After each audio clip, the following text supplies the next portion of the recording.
दोस्तों, मुझे पता है आप सब लॉकडाउन में बोर हो रहे हैं, तो मैं आपकी बोरियत दूर करने के लिए लाया हूँ hello app, India's leading social media platform.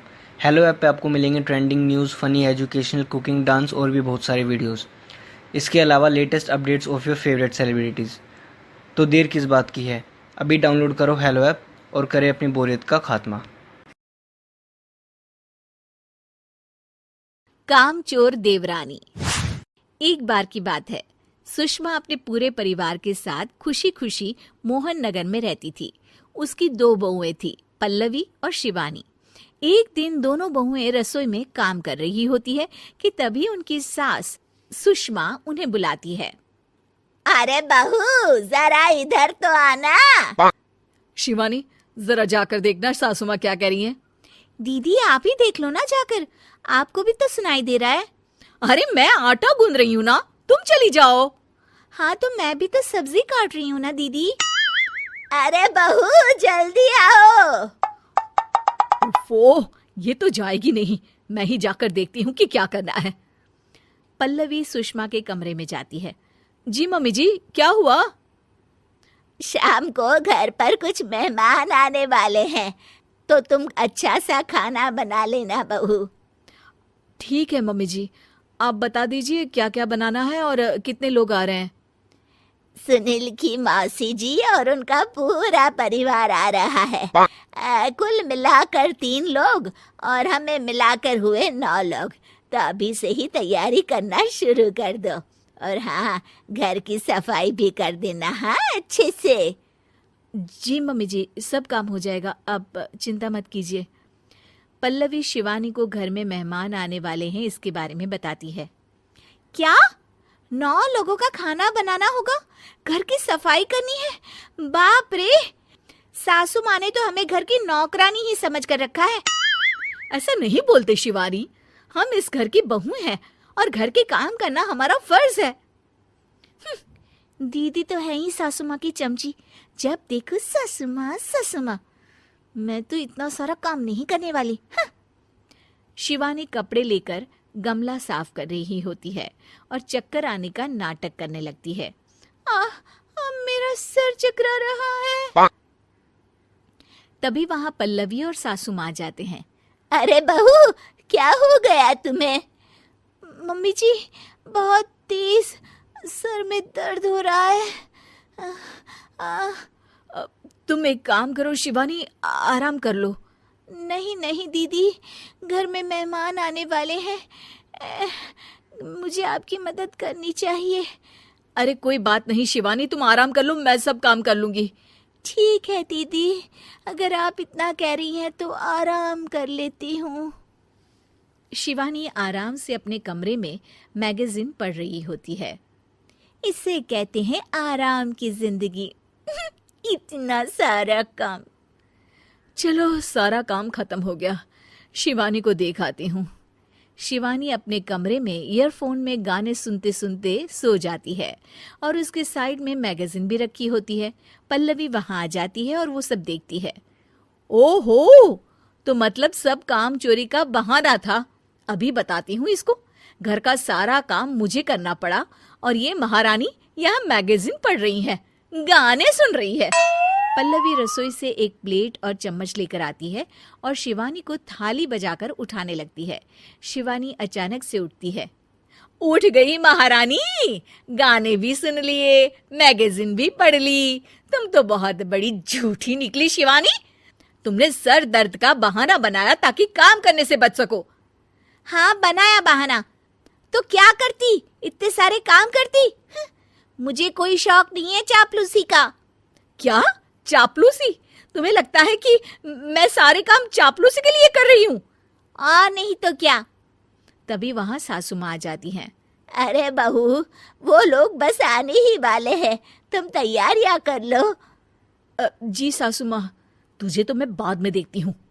सब खाना खाने बैठते हैं और खाना शुरू करते हैं। तभी सुनील की मौसी बोलती है। वाह भाई वाह, खाना तो बहुत ही अच्छा बना है सुषमा जी, एक एक चीज में क्या स्वाद है। ये सुनकर शिवानी मुंह बना लेती है। उसे अपनी जेठानी की इतनी तारीफ रास नहीं आती। आपकी बहुएं तो बहुत ही अच्छा खाना बनाती हैं। हाँ, बनाती तो दोनों ही अच्छा है, पर आज ना ये सारा खाना बड़ी बहू ने बनाया है। छोटी बहू की तबीयत ठीक नहीं थी, सो इसलिए। मानना पड़ेगा सुषमा जी, आपकी बड़ी बहू तो बहुत ही गुणवान है। पल्लवी की तारीफ सुनकर शिवानी को जलन होती है। पल्लवी ये सुनकर खुश हो जाती है और शिवानी की तरफ देखकर उसे चिढ़ाती है। कुछ देर बाद मेहमानों के जाने का वक्त हो जाता है। मौसी जी सबके लिए उपहार लाई होती है। वो सबको शगुन के पैसे देती हैं और अंत में पल्लवी के पास आती है। तुम्हारे लिए शगुन का लिफाफा तो है ही, पर बहू तुम्हें एक और उपहार भी मिलेगा इतना अच्छा खाना बनाने के लिए। मौसी अपने सोने के कंगन निकालकर पल्लवी को पहना देती है। ये लो, ये मेरे मनपसंद कंगन है, अब से ये तुम्हारे हुए। धन्यवाद मौसी जी।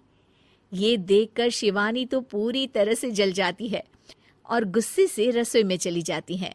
तभी वहां पल्लवी आ जाती है और उसे अपने कंगन दिखाने लगती है। देवरानी जी, अब आपका सर दर्द ठीक तो है ना? मुझे लगता है कि अब सर दर्द शुरू हो गया होगा आपका।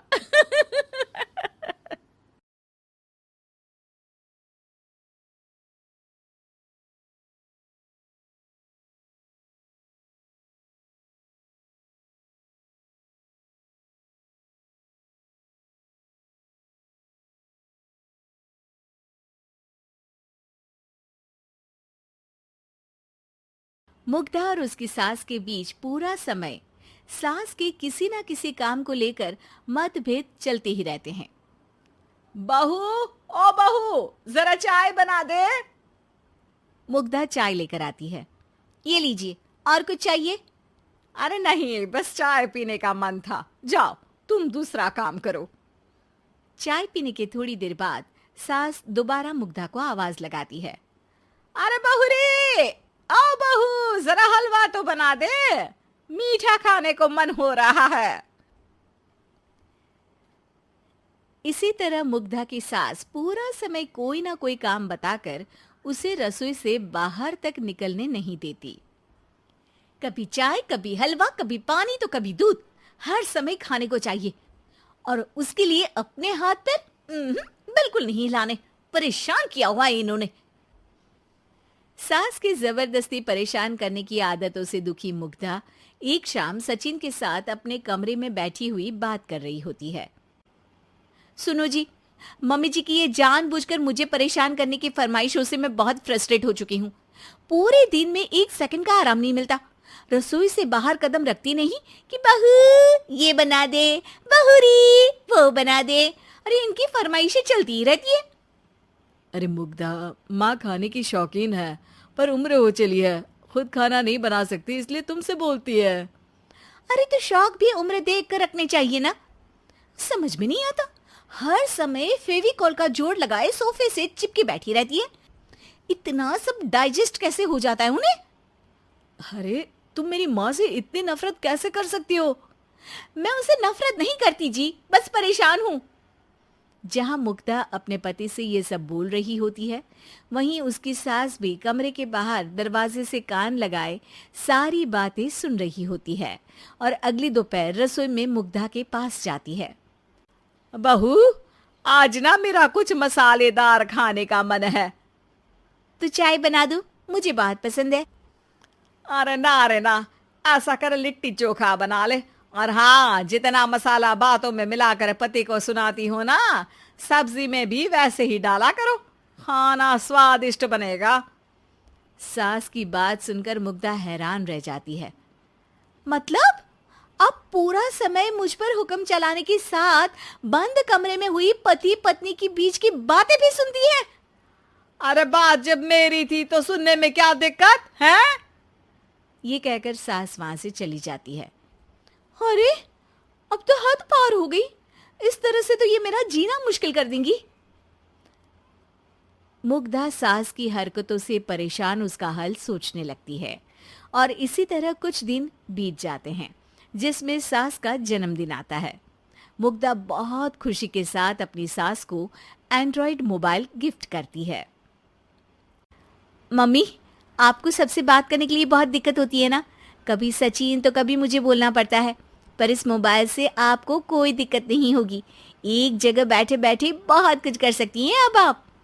मोबाइल देख सासू माँ खुश हो जाती है, पर उसे इस्तेमाल करना तो आता नहीं, इसलिए साइड में रख देती है।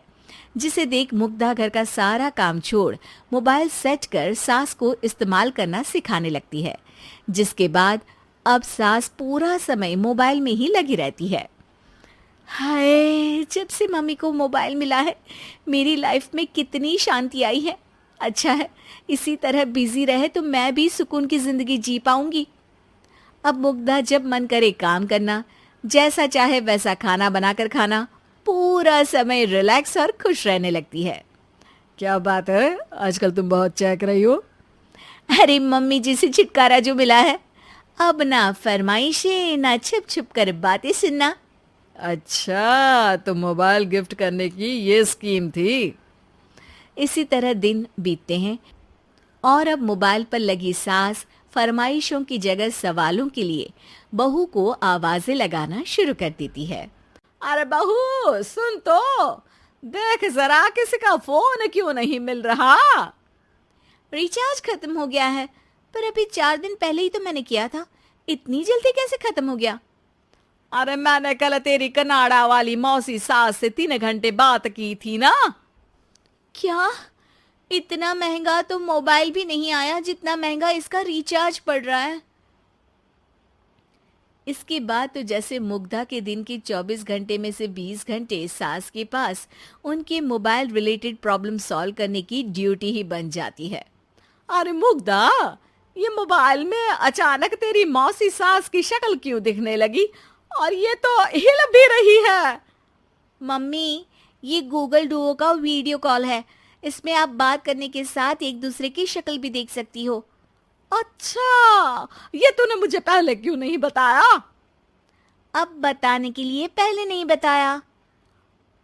इसी बीच सचिन भी वहां आ जाता है और सास अपनी वीडियो कॉल में बिजी हो जाती है।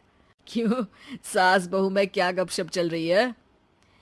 इसे गपशप नहीं, दिमाग का दही होना बोलते हैं। पर तुम तो मम्मी को मोबाइल देकर बहुत खुश थी, फिर क्या हुआ। हाँ, उसका सुकून भी कुछ ही दिन मिला। अब घर के टंटे खत्म हुए तो मोबाइल की टिंग टिंग शुरू हो गई। देखो भाई, कुछ पाने के लिए कुछ खोना तो पड़ता है। आखिर तुमने मोबाइल अपने फायदे के लिए ही तो दिया है, तो फिर सवालों के जवाब भी देने पड़ेंगे, क्योंकि जब तक उनके हाथ में ये फुंथरू रहेगा तुम्हारी लाइफ में प्राइवेसी और सुकून रहेंगे। कहने का मतलब है अगर इससे प्यार बढ़े तो दाग अच्छे हैं। अरे मुझे पहले दिन से ही पता है मोबाइल किस मकसद से दिया गया है, भूलो मत, इससे पहले मैं बातें ही सुनती थी। सास की ये बात सुनकर मुग्धा शॉक में और सचिन हंसता रह जाता है।